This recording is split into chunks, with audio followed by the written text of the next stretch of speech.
بسم اللہ الرحمن الرحیم۔ السلام علیکم۔ آج ہم بات کریں گے اسلام میں صبر کی کیا اہمیت ہے، صبر کسے کہتے ہیں اور صبر کیسے کیا جا سکتا ہے۔ زندگی میں اتار چڑھاؤ تو چلتے رہتے ہیں، مگر اصل بات ان اتار چڑھاؤ سے گزرنا کیسے، تو آج اس ویڈیو میں ہم یہ کلیئر کرتے ہیں۔ سب نے صبر کا لفظ تو سنا ہوگا اور یہ ہر کسی کو معلوم بھی ہوگا کہ صبر کا پھل میٹھا ہوتا ہے۔ تو کیا واقعی صبر کا پھل میٹھا ہوتا ہے؟ اسلام میں صبر کسے کہتے ہیں اور صبر کی کیا اہمیت ہے؟ یہ سوال تو سب کے ذہن میں چلتا ہوگا۔ دراصل صبر برداشت کرنے کو کہتے ہیں، اپنی کسی تکلیف کو خاموشی سے سہنا اور اللہ تعالیٰ پر چھوڑ دینا، اس کو صبر کہتے ہیں۔ اسلام میں صبر کی بہت ہی زیادہ اہمیت ہوتی ہے۔ صبر کرنے والا انسان کا درجہ ہمیشہ بلند ہوتا ہے۔ صبر کرنے والا انسان خوش تو رہتا ہے مگر وہ سکون میں بھی رہتا ہے۔ اس نے اپنے اوپر سے ساری ٹینشن کو ختم کر دیا ہوتا ہے۔ اس نے سب کچھ اللہ پر چھوڑ دیا ہوتا ہے۔ لیکن ایسا نہیں ہے کہ اس کو تکلیف نہیں ہوگی۔ ایسا وقت بھی آتا ہے جب انسان صبر کرتے کرتے ہمت ہار جاتا ہے اور وہ تھک جاتا ہے، آخر انسان ہی ہے۔ تب وہ اللہ تعالیٰ سے مایوسی کا اظہار نہیں کرتا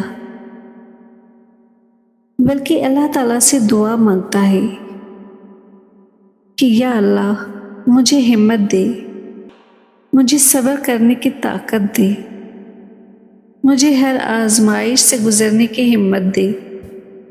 اللہ تعالیٰ صبر کرنے والوں کے ساتھ ہوتا ہے۔ اللہ تعالیٰ نے خود فرمایا ہے کہ مایوسی گناہ ہے، میں تمہاری دعا سننے والا ہوں، قبول کرنے والا ہوں۔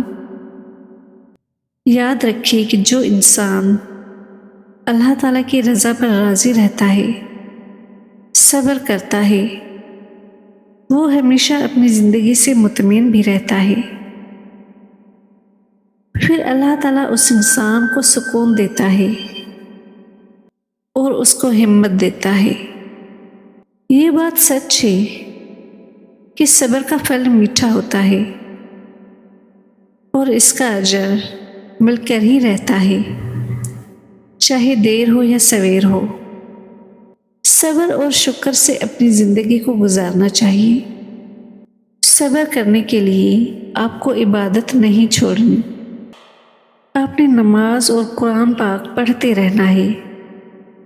جس دن آپ نے اپنی عبادت چھوڑی، اس دن سے آپ کا صبر ٹوٹنے لگ جاتا ہے، بے چینی محسوس ہوتی ہے، سکون چھن جاتا ہے، انسان خود کو اکیلی اور تنہا محسوس کرتا ہے اور اس کے ذہن میں عجیب شیطانی خیالات آنے لگتے ہیں۔ پھر صبر اور برداشت ختم ہو جاتا ہے۔ اگر آپ کو صبر کرنا ہے،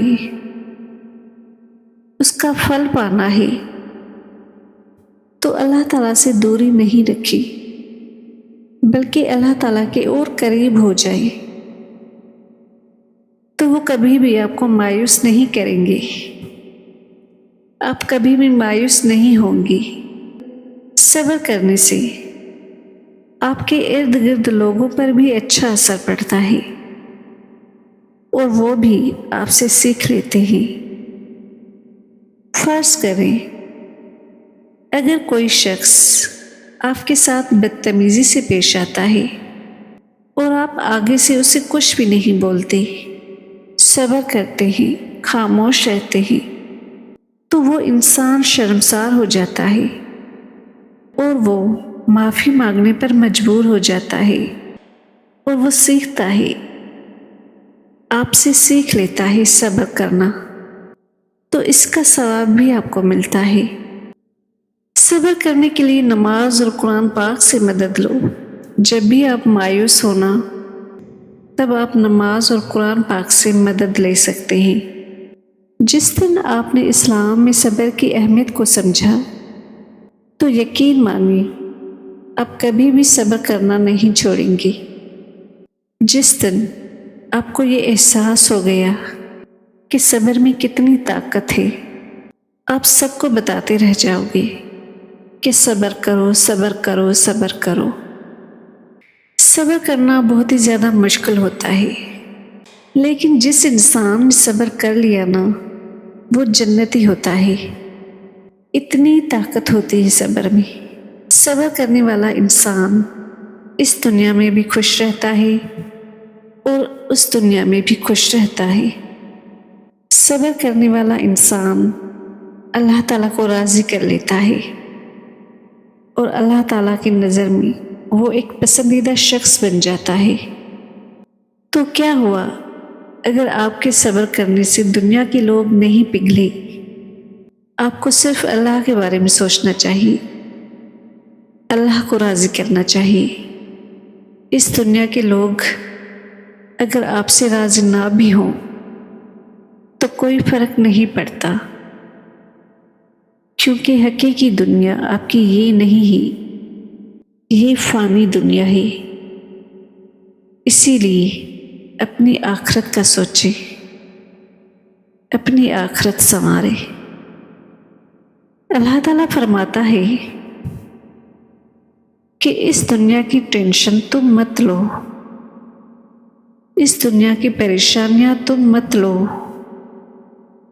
اگر تمہیں ٹینشن اور پریشانی لینی ہے تو صرف اپنی آخرت کی لو، اپنی آخرت کے بارے میں سوچو، کیونکہ وہ آپ کی حقیقی دنیا ہے، آپ کو وہاں رہنا ہے۔ اس کے بارے میں سوچو، اس کے بارے میں ٹینشن لو۔ جزاک اللہ خیر۔